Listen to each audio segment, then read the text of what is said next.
The White Mountains by John Christopher. Chapter 6. The Castle of the Red Tower. Henry and Beanpole had realized the morning after my collapse that I was not well enough to travel.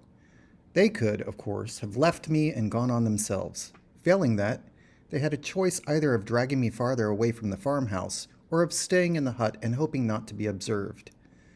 As far as the first was concerned, there was no other shelter in sight, and although the rain had stopped, the weather was not promising, and the hut did not look as though it was used much. Anyway, they decided to stay where they were.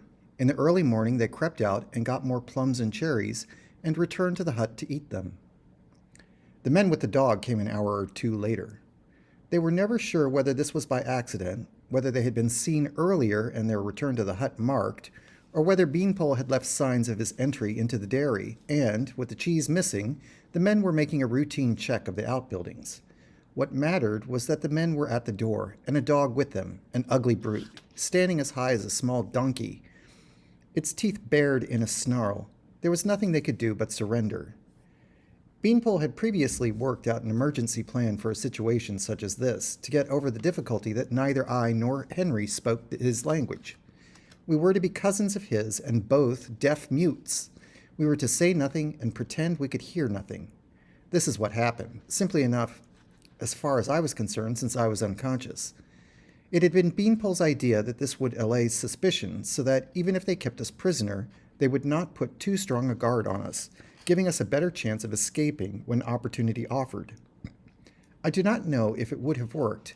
Certainly I was in no state to make an escape from anything, but as it was, things took a very different turn from anything we had envisioned. It just so happened that, on that particular morning, the Comtesse de la Tour Rouge was making a progress through the district and called with her retinue at the farm. Care of the sick and the distribution of largesse were customary with ladies of the nobility and gentry. When Sir Geoffrey's wife, Lady May, was alive, she used to do this around Wharton. One of my earliest memories was of receiving from her a big apple and a sugar pig, and touching my cap in reply. With the Comtesse, though, as I grew to know, generosity and care of others was not a matter of duty, but sprang from her own nature. She was a gentle and kind person in herself, and suffering in another creature, human or animal, was a pain to her. The farmer's wife had scalded her legs months before and was now quite recovered, but the Comtesse needed to reassure herself of that. At the farm she was told of the 3 boys who had been caught hiding, 2 of them deaf mutes, and one of those in a fever. She took charge of us all right away. It was a sizable company. 9 or 10 of her ladies were with her, and 3 knights had ridden off with them. There were also esquires and grooms. Beanpole and Henry were put up in front of grooms, but I was set on the saddle bow of one of the knights, with his belt tied around to keep me from slipping off. I remember nothing of the journey, which is perhaps as well. It was more than 10 miles back to the castle, a good deal of it over rough country. The face bending over me when I awoke was that of the Comtesse's daughter Eloise. The Château de la Tour Rouge stands on high ground overlooking a confluence of 2 rivers. It is very ancient, but has had old parts rebuilt, and others added from time to time. The tower itself is new, I fancy, because it is of a strange red stone, quite unlike the stone used elsewhere in the building. In it are the staterooms and the rooms of the family where I was put to bed. The tower is freestanding on the side that looks down to the river, and the plain, but other buildings adjoin at the rear and on either side. There are kitchens, stores, servants' quarters, kennels, stables, forge, all the workaday places, and the knights' quarters, which are well-kept and decorated houses, though at this time only 3 unmarried knights were living in them, the rest having their own houses within easy reach of the castle. Part of the knights' quarters were given up to the esquires. These were boys, the sons of knights mostly, who were being trained to knighthood, and Henry and Beanpole, by the orders of the Comtesse, were put among them. They quickly realized that there was no immediate danger of being taken for capping, and deciding to wait and see what happened. For me, meanwhile, there was the confusion of sickness and delirium. They told me later that I was in a fever for 4 days. I was aware of strange faces, particularly of the dark-eyed face beneath the blue turban, which gradually became familiar. My sleeps, by degrees, became more restful, the world into which I awakened less incoherent and distorted, until I awoke, feeling myself again, though weak, and the Comtesse was sitting beside my bed, with Eloise standing a little farther off. The Comtesse smiled and said, "Are you better now?" A resolution I must keep. Of course, I must not talk. I was a deaf mute. Like Henry. Where was Henry? My eyes searched the room. At the high window, curtains moved in a breeze. I could hear voices from outside and the clang of iron. "Will," the Comtesse said, "you have been very ill, but you are better now. You need only to grow strong." I must not talk, and yet she had called me by my name, and was speaking to me in English. She smiled again. "We know the secret. Your friends are all right, Henry and Jean-Paul. Beanpole, as you call him." There was no point in going on pretending. I said, "They told you?" In a fever, it is not possible to control one's tongue. You were determined not to talk, and said so aloud in the English speech. I turned my head away in shame. The Comtesse said, "It does not matter. Will, look at me." Her voice, soft but strong, compelled me to turn my head, and I saw her properly for the first time. Her face was too long for her ever to have been beautiful, but it had a gentleness which was lovely, and her smile glowed. Her hair curled round her shoulders, deep black but touched with white, the silvery lines of the cap showing above the high forehead. She had large, gray, honest eyes. I asked, "Can I see them?" "Of course you can. Eloise will tell them to come." They left the three of us alone. I said, "I gave it away." "I didn't mean to. I'm sorry." Henry said, "You couldn't help it. Are you all right now?" "Not bad. What are they going to do with us?" "Nothing as far as I can see." He nodded at Beanpole. "He knows more than I do." Beanpole said, "They are not like the villagers or townsmen. The villagers, finding us, might have called the tripods, but these not. They think it good for boys to leave their homes, their own sons go far away." I suppose I was a little confused still. I said, "Then they might help us." Beanpole shook his head, sunlight flashing from the lenses in front of his eyes. "No, after all, they are capped. They have different customs, but they obey the tripods. They are still slaves. They treat us kindly, but they must not know our plans." I said with a new alarm, if I talked, I might have said something about the White Mountains. Beanpole shrugged. "If so, they thought it was a fever dream. They suspect nothing, believing only that we are wanderers, you two from the land beyond the sea." Henry took the map from the jacket. "We have it safe." I had been thinking hard. I said, "Then you'd better make a break for it while you can." "No, it will be weeks before you are fit to travel. But you two can get away. I'll follow when I'm able. I remember the map well enough." Henry said to Beanpole, "It might be a good idea." I felt a pang at that. For me to suggest it was noble self-sacrifice. Having the proposal accepted without demur was less pleasant. Beanpole said, "That is not good. If two go, leaving the other, perhaps they will start to wonder. They may come hunting for us. They have horses and enjoy to hunt. A change from deer or foxes, no?" "What do you suggest, then?" Henry asked. I could see he was not persuaded. "If we stay, they'll cap us eventually." "That is why staying is better for now," Beanpole said. "I have been talking with some of the boys. In a few weeks, there is the tournament." "The tournament?" I asked. "It is held twice a year," Beanpole said, "in spring and summer. They have feasts, games, contests, and jousting between the knights. It lasts 5 days, and at the end is their capping day." "And if we are still here, then," Henry said. "We are offered for capping, true. But we will not be here. You will be strong by then, Will, and during the time of the tournament, there is always much confusion. We can get away and not be missed for a day, perhaps 2 or 3. And having more exciting things to do here at the castle, I think they will not trouble to hunt us anyway." "You mean do nothing till then?" Henry said. "This is sensible." I saw that it was. It also relieved me from the thought, more terrifying the more I contemplated it, of being abandoned. I said, trying to make my voice sound indifferent, "You two must decide." Henry said reluctantly, "I suppose it is the best thing." The boys came up to me from time to time, but I saw more of the Comtesse and Eloise. Occasionally the Comte looked in. He was a big, ugly man who had, I learned, a great reputation for bravery in tournaments and at the hunt. Once, unhorsed, he had met a huge wild boar face to face and killed it with his dagger. With me he was awkward, but amiable. given to poor jokes at which he laughed a lot. He spoke little English, too, but badly, so that often I could not understand him. Mastery of other tongues was regarded as an accomplishment better suited to the ladies. I had known very little about the nobility before this. At Wharton, the people from the manor house kept to themselves, not mixing much with those from the village. Now I saw them at close quarters, and lying in bed had time to think about them, and particularly about their attitude toward the tripods. As Beanpole had suggested, it was not, in essence, different from that of humbler people. Take, for instance, their tolerance of boys running away from home.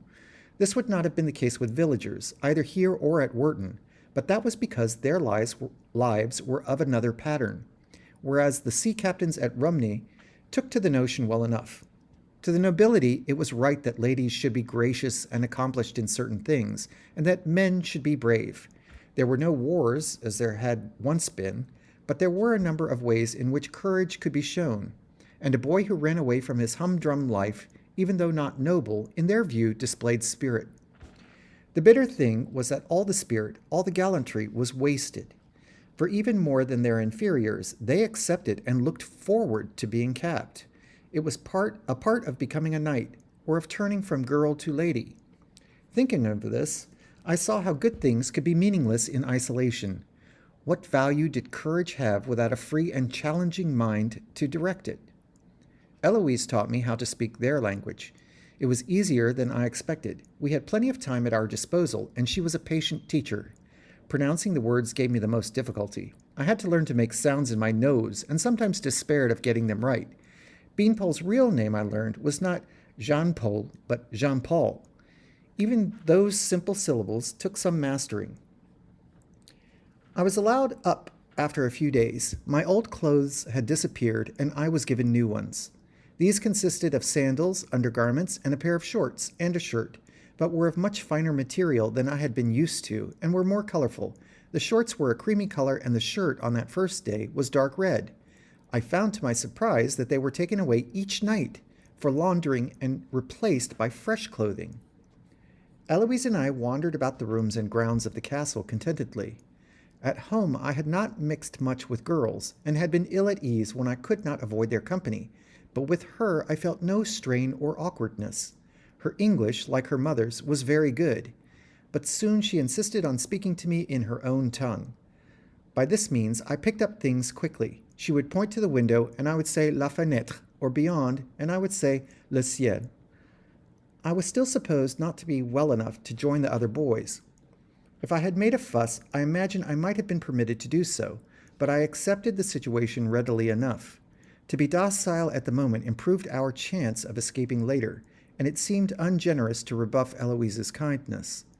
She was the only child of the Comte and Comtesse remaining in the castle, her two brothers being esquires at the house of a great duke in the south, and she did not seem to have friends among the other girls. I gathered she had been lonely.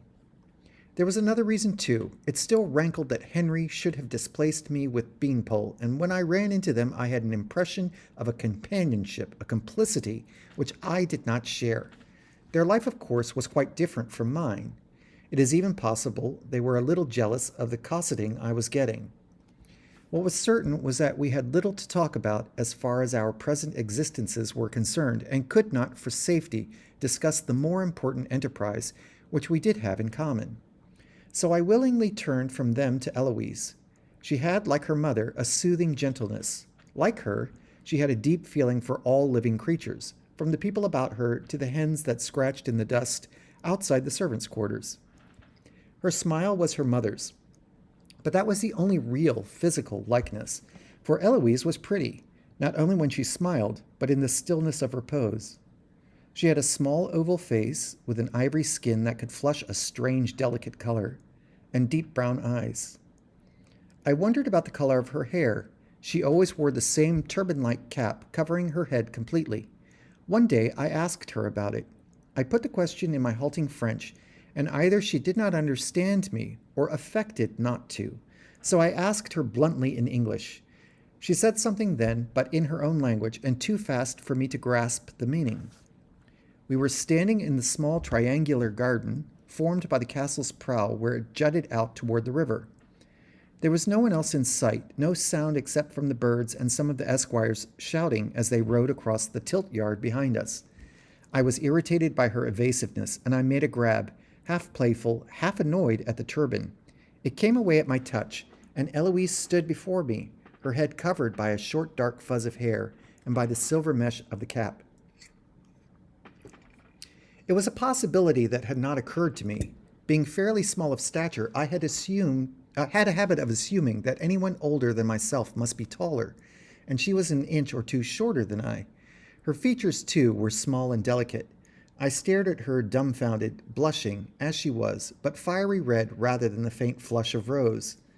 I realized from her reaction that I had done something outrageous, but I did not know how outrageous. For girls, as I have said, capping was a part of the process of becoming a lady. When she had recovered herself and wound the turban back on, Eloise explained something of this, speaking in English so that I would be sure to understand her fully.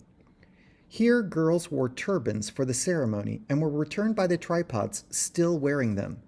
For 6 months after that, no one, not even the Comtesse, was supposed to see Eloise's naked head.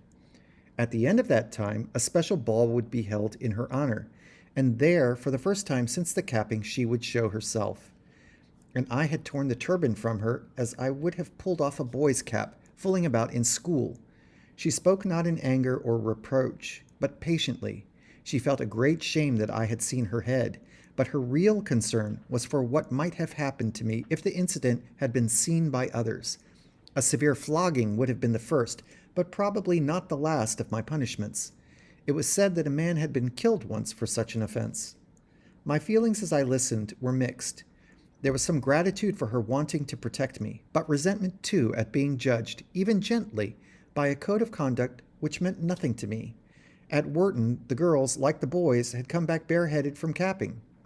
My feelings about Eloise herself were also jumbled and uncertain. I had traveled a long road since leaving the village, not only in hard reality, but in my attitude toward people. More and more I had come to see the capped as lacking what seemed to me the essence of humanity, the vital spark of defiance against the rulers of the world, and I had despised them for it, despised even for all their kindness to me and their goodness, the Comte and Comtesse. But not Eloise. I had thought her free like myself. I might even have come to the idea, its beginnings, I think, were in my mind already, that when we set off once more for the White Mountains, there might not be 3 of us, but 4. All this was rendered futile by the sight of her barren head. I had come to think of her as my friend, perhaps more, but now I knew that she belonged irretrievably, body and soul, to the enemy. The episode disturbed us both a great deal. For Eloise, there had been 2 blows, to her modesty and to her idea of me. My snatching at her turban had shocked her. Even though she knew it was done in ignorance, it was the mark, in her eyes, of a barbarian, and a barbarian is likely to be barbarous in all things. She was uncertain of me. With me, what had emerged was not uncertainty, but the reverse. Nothing could come of my friendship with her. A hard black line had been scorched across it. The only thing to do was forget about it and concentrate on the important thing, which was getting to the White Mountains. I saw Henry and Beanpole later that day and suggested we should make a break at once. I was sure I was strong enough to travel, but Beanpole was insistent on waiting for the tournament, and this time Henry backed him up wholeheartedly. I was angry and disappointed. I had expected him to support me. It was the alliance again, and again I was excluded. I left them abruptly. On the stairs, I met the Comte, who grinned at me, slapped me heavily on the back, and said that I looked better but still needed fattening. I must eat plenty of venison. There was nothing like venison for building up the skinny ones. I went on up to the parlor and found Eloise there, her face golden in the lamplight. She smiled at me in welcome. Uncertainty could not affect her constancy and loyalty. They were deeply ingrained in her nature. So we continued our companionship, though there was a new wariness between us. Now that I was stronger, we could range farther afield. Horses were saddled for us, and we rode out of the castle gates and down the hill into the meadows thick with summer flowers. I knew how to ride after a fashion, and I soon became proficient, as I was rapidly becoming in the language of this country. There were some days of cloud and rain, but more of sunshine, in which we rode through a warm, scented land. or, dismounting, sat and watched the river where trout leaped, silver out of silver. We visited houses of the knights and were given fruit drinks and little creamy cakes by their ladies. In the evenings, we would sit in the Comtesse's parlor, talking to her or listening to her, while she sang to the accompaniment of a round, long-necked instrument whose strings she plucked.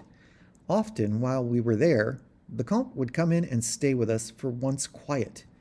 The Comte and Comtesse made it plain that they liked me. I think it was partly because of their sons having gone away. This was the custom, and it would not have occurred to them to challenge it, but they grieved for their absence. There were other boys in the castle of noble stock, but they lived in the knights' quarters, joining the family only for supper, which was served in the hall at a table where 30 or 40 dined at once. I, because I had been ill and brought into the tower, had become a part of the family as they had never been. But although I knew they were fond of me, a conversation I had with the Comtesse one day startled me. We were alone together since Eloise was having a dress fitted. The Comtesse was embroidering a piece of cloth, and I was watching in fascination the way her fingers moved, deftly and swiftly, making the tiny stitches. She talked as she worked, her voice low and warm, with a slight huskiness that Eloise also had. She asked about my health. I told her I was very well, and if I were happy at the castle, I assured her that I was. "I am glad of that," she said. "Perhaps if you are happy, you will not want to leave us."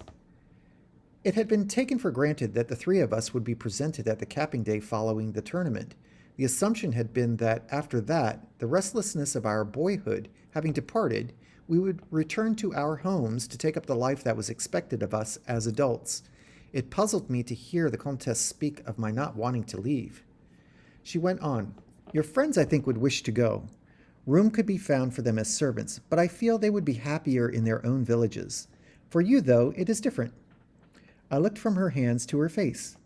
"How, my lady?"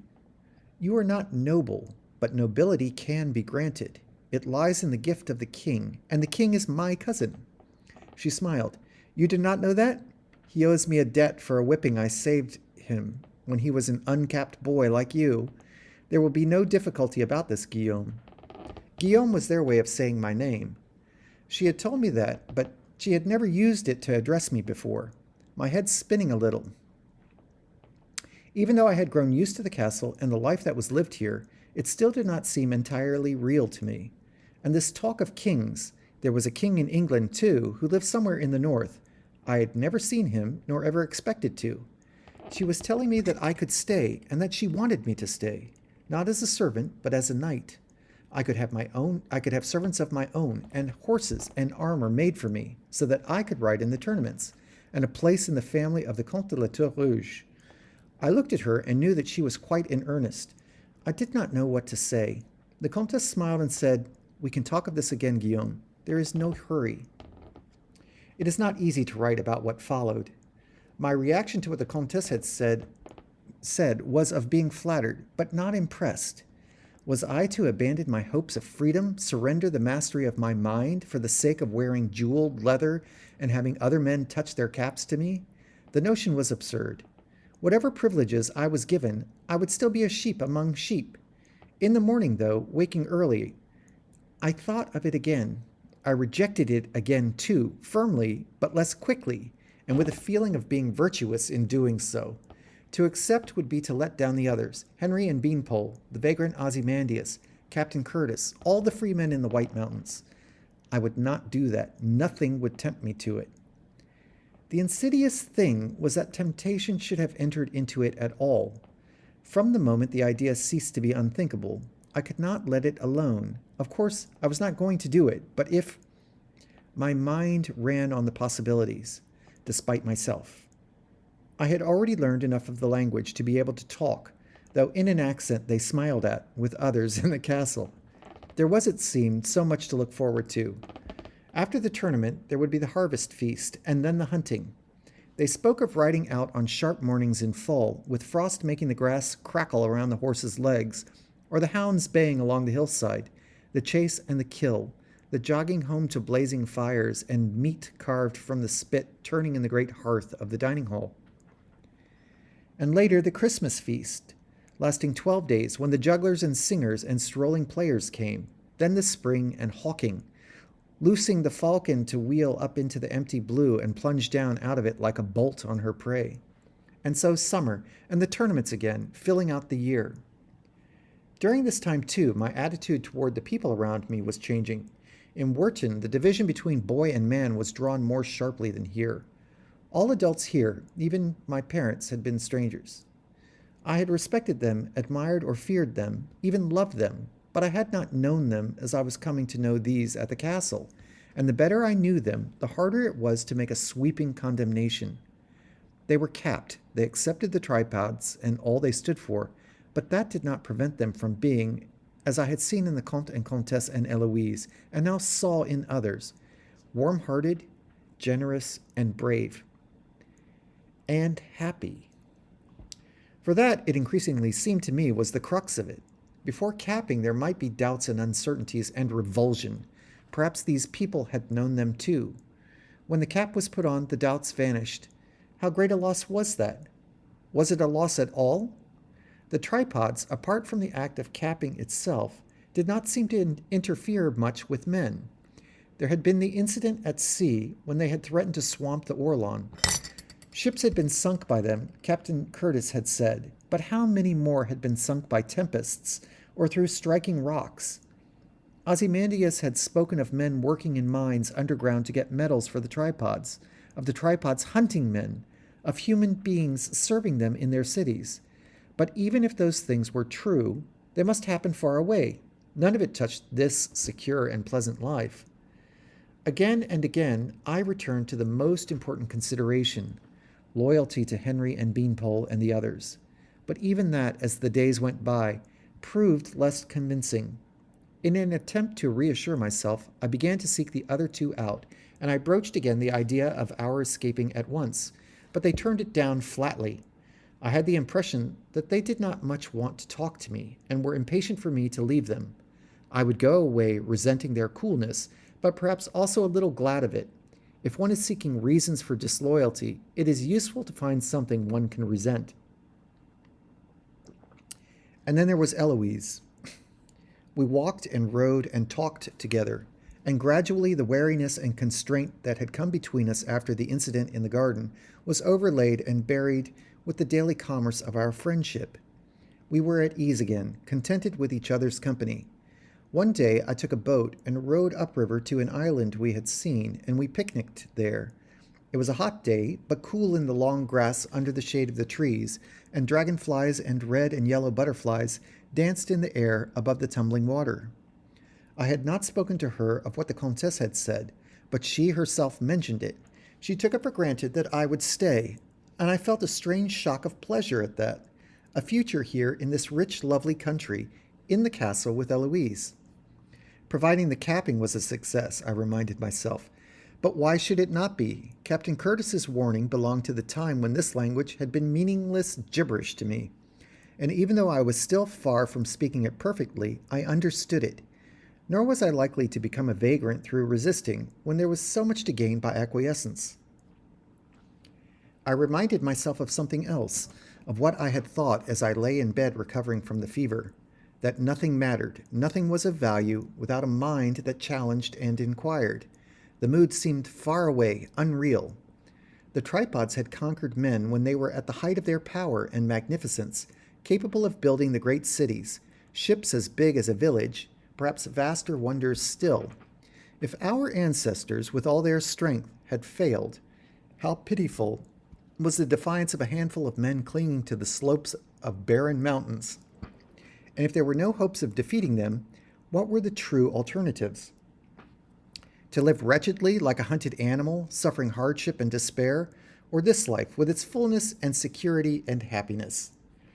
Rowing back, I found the watch slipping down to my wrist, hampering my efforts. I had thought at first that the Comtesse and others might be curious about it and want to know how a boy had come by such a possession, but they had shown no interest at all in it. They kept no relics of the skill of the ancients, and time meant nothing to them. There was a sundial in the courtyard, and that was enough. Now, resting my oars, I took the watch off, pulling it over my hand, and, asking her to look after it for me, tossed it to Eloise. But she was no better at catching than any other girl, and it fell over the side. I had one glimpse of it before it vanished in the green depths. Eloise was distressed, and I comforted her, telling her not to worry. It was no loss, not at the moment, was it? The time of the tournament was fast approaching. There was an air of excitement and bustle.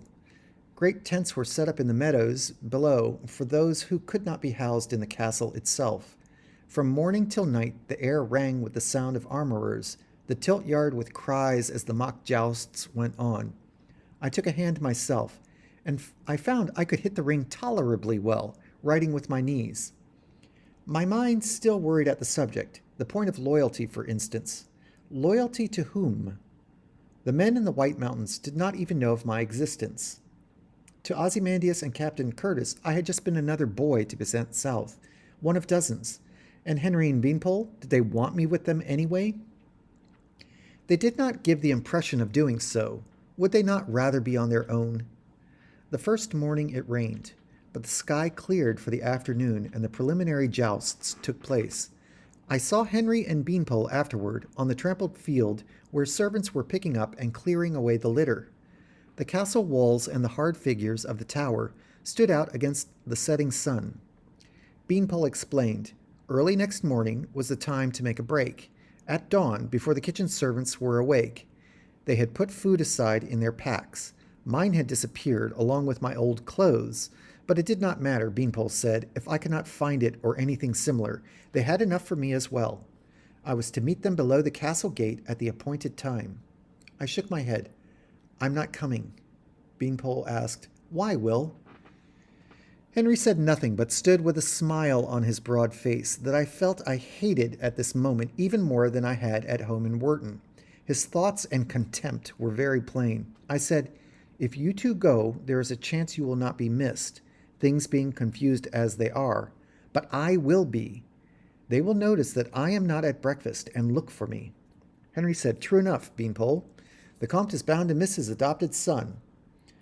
I had not realized that that suggestion had leaked out, though I suppose it was inevitable that it should.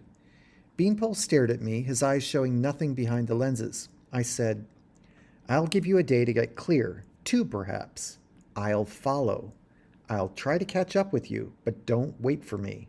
Henry laughed. We won't do that. I was telling myself that I had still not come to a decision. It was true that it would be easier for the others to get clear without me, and true that I could follow on after. I knew the map by heart, but true also that tomorrow, on the second day, the queen of the tournament was chosen by the assembled knights, and I was sure the choice would fall on Eloise, not because she was the Comte's only daughter, but because without doubt she was the most beautiful who would be there. Beanpole said slowly, Very well. Perhaps it is best. I said, Good luck. And you. His head shook slightly. Good luck, Will. I turned and walked up the hill to the castle. I heard Henry say something which I did not catch, but I did not look back.